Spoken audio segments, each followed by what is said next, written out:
called them liars, called them bad cops, evil, corrupt. Those were some of the words that he used. He even used some curse word during that speech. Nearly 1 week after a raid at the state capitol, federal authorities returned to Sacramento. The FBI raided a legislative office building. Mike Lurie is there live with what we know so far. Letitia, yes, I can tell you that the FBI action took place around 7:30 this morning, right here inside this building. It's the legislative office building that you see over my shoulder, and also wanted to show you it is directly across the street from the state capitol. Now, KCRA 3 has learned that today's raid by the FBI is directly related to the ongoing investigation. So whoever it was, we think we'll be able to find it out, because we're going to go to the media company that released it, and we're going to say, national security, give it up or go to jail. And we know who, and you know who we're talking about. There's some things you can't do, because when they did that, all of a sudden... Breaking tonight, FBI and DEA agents launch a stunning internal raid, exposing one of their own in a deadly betrayal. It started at 4:22 a.m. That was the first moment the porch light came on at the federal townhouse near the edge of the city. The street outside was still silent. No commuters, no school traffic, no barking dogs, just the cold stillness before dawn, when neighborhoods feel sealed off from the rest of the world and every sound carries farther than it should. Then the convoy turned the corner. 3 black SUVs rolled in without sirens. An unmarked van followed behind them. Another vehicle blocked the rear alley access where residents usually parked after midnight. By 4:26 a.m., the house was fully surrounded. By 4:28 a.m., agents had taken the front steps, the side gate, and the back patio entrance. No loud warnings broadcast to the neighborhood. No visible chaos from the street, only whispered radio traffic, body armor shifting in the dark, and a level of tension so sharp it seemed to hang in the air before anyone had even touched the door. At 4:30 a.m., and the breach order came. At 4:31 a.m., the front door was forced open. At 4:32 a.m., agents rushed inside. Lights cut through the hallway. Commands echoed off the walls. A woman screamed from upstairs. A lamp shattered somewhere near the kitchen. And within seconds, the target of the operation, a DEA agent accused of secretly selling protected witness identities to a cartel, was dragged out of bed and ordered to the floor. For years, he had carried a badge. For years, he had sat inside briefings, reviewed case files, and heard the names of people risking everything to cooperate with the government. For years, he had looked like exactly what he was supposed to be, a federal narcotics officer trusted with some of the most sensitive information in the system. But on that morning, investigators believed something far more horrifying. He had not been protecting witnesses, he had been delivering them. By 4:36 a.m., his work phone was seized. By 4:39 a.m., that agents recovered 2 burner devices from a locked drawer in the bedroom. By 4:43 a.m., they found handwritten notes inside a garage workbench, case initials, date references, hotel locations, transfer windows, and coded marks that made no sense in any lawful DEA investigation.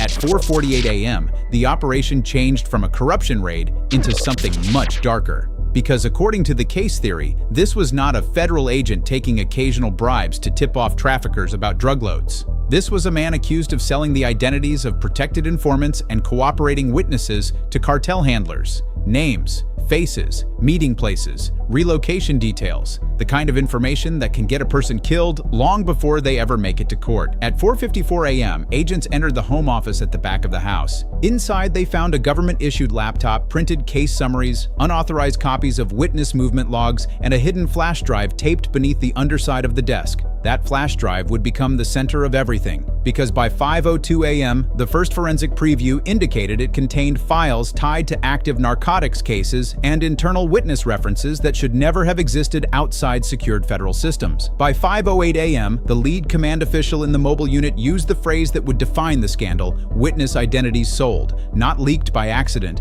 not mishandled through negligence, sold. By 5:16 a.m., the suspect was in restraints and being moved to a transport vehicle. By 5:24 a.m., the number at the center of the case was spoken aloud inside the command van. 12 informants killed. 12. That was the count investigators were tying directly or indirectly to compromised witness information believed to have flowed through the dirty agent to cartel-linked intermediaries. 12 people who had talked. 12 people who had trusted the government enough to take the risk. 12 people who never made it safely to the end.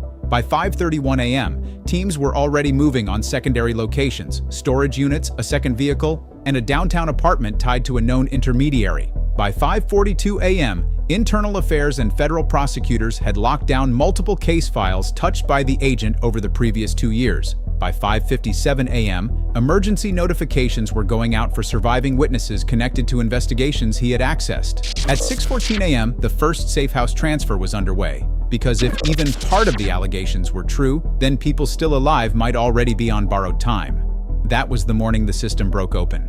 But the betrayal had started long before the raid. It started in the quiet spaces inside federal work, inside databases, briefings, password access, interagency notes, protected transport schedules, sealed witness packets, and internal trust. The dirty agent did not need to storm a vault or hack a server like a movie villain. He already had what mattered most: access. He knew which witnesses were real. He knew which cooperators mattered. He knew which names were most dangerous to the cartel. And according to investigators, he had slowly turned that access into a product. Publicly, he looked solid, professional, experienced, the kind of narcotics officer who had seen too much and said too little. He could sit in the room with prosecutors, task force officers, and protected witnesses without anyone feeling uneasy. He knew the language of security. He understood chain of custody. He knew what was sealed and what was compartmented. That made him more valuable to the cartel than any street-level trafficker or low-level corrupt cop could ever be. Because a dirty agent inside a federal drug case does not just leak operations. He can identify the human weak points, the people talking, the people hiding, the people hoping the government can still keep them alive. That was why the case hit so hard. Investigators first began noticing the pattern when too many witnesses connected to sensitive cartel cases started falling apart around the edges. A cooperator vanished after relocation. A source scheduled for sealed testimony was found dead before transfer. A family member of another witness was threatened with details only a very small circle should have known. One murder could be dismissed as cartel reach. 2 might still be explained as bad luck or external compromise. But 12? That was no coincidence. That was a system failure, or worse, a system betrayal. Analysts began comparing access histories to compromised witness events. Who had viewed relocation notes? Who had opened sealed debrief summaries? Who had touched files in the days before a witness was threatened, attacked, or killed? At first, the suspect pool was broad: prosecutors, marshals, support staff, task force personnel. But over time, one name kept reappearing at the edges of too many disasters: the DEA agent. Sometimes he viewed a file and nothing happened. Sometimes he viewed a file and days later, a witness disappeared. Sometimes he touched a protected identifier shortly before cartel movement suggested they suddenly knew exactly who to look for. By itself, any one file access could be innocent. He had a role in overlapping narcotics matters. He had reasons to review records. He moved in spaces where names, code numbers, and source histories were part of the job. But when investigators laid the timeline over the deaths, the pattern stopped looking administrative. It started looking predatory. Then came the money.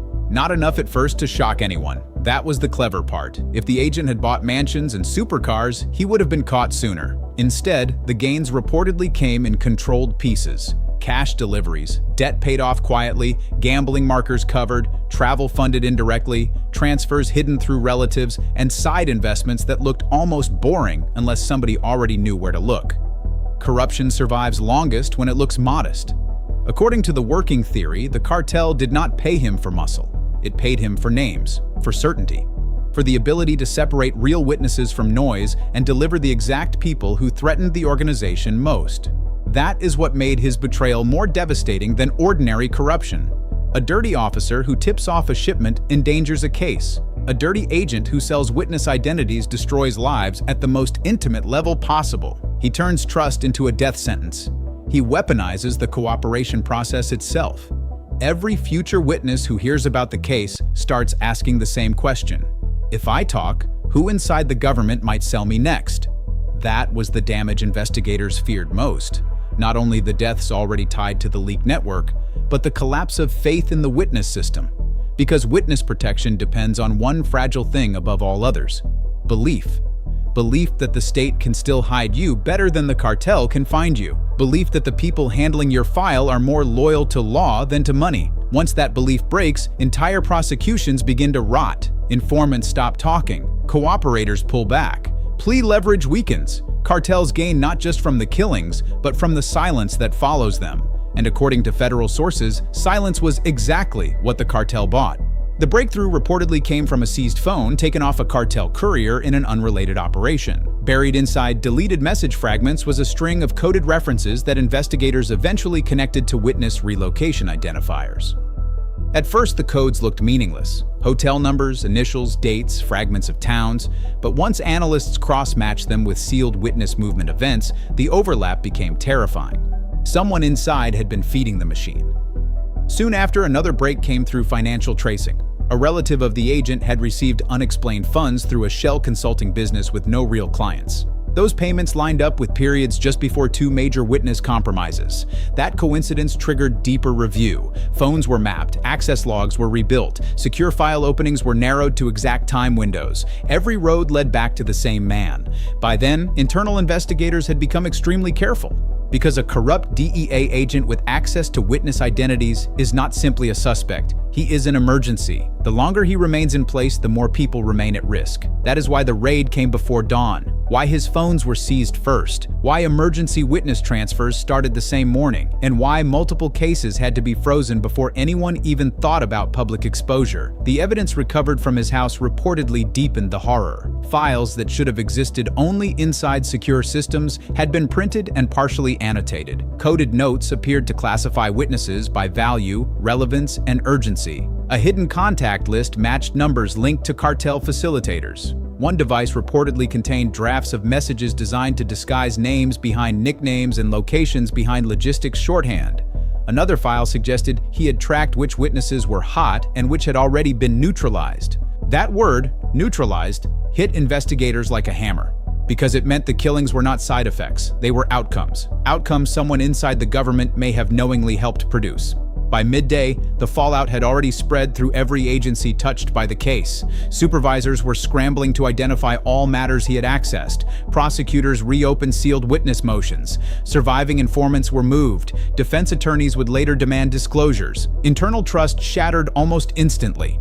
Agents who had worked beside him were now being asked to reconsider years of case activity. Every unexplained witness failure from the past started looking different in hindsight.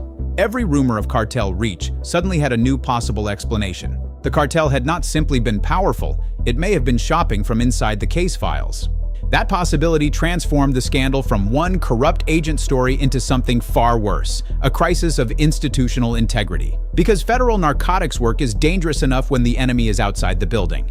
Once the enemy can purchase information from within, the battlefield changes completely. It is no longer only about surveillance, seizures, arrests, or prosecutions. It becomes about internal contamination, about whether the very mechanisms built to protect truth can be turned into tools of execution. That is why the count of 12 mattered so much, not just as a number, but as a measure of consequence. 12 informants killed meant 12 families destroyed, 12 warnings sent to anyone else considering cooperation, 12 signals to the cartel that money could penetrate the state, and it meant the dirty agent, if the case held, had not simply taken bribes, he had sold blood. As evening approached, forensic teams were still working through the seized devices. Emergency witness reviews were still underway. More names were surfacing: intermediaries, money handlers, go-betweens, perhaps even additional insiders who had no idea they were serving a system built around death.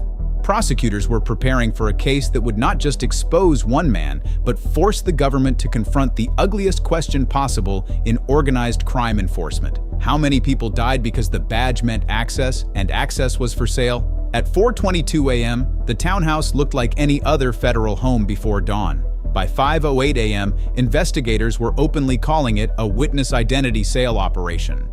By 5:24 a.m., the count of the dead stood at 12 informants killed. And by the end of the day, the image of a decorated DEA professional had collapsed into something far darker. A man accused of taking the names of the vulnerable, the hidden, and the desperate, and selling them to the very cartel those people had trusted the government to help them escape. The door had been breached. The files were seized. The survivors were being moved. But one question remained hanging over every witness room, every sealed folder, and every cartel case touched by his hands. How many more were marked for death before the raid finally stopped him?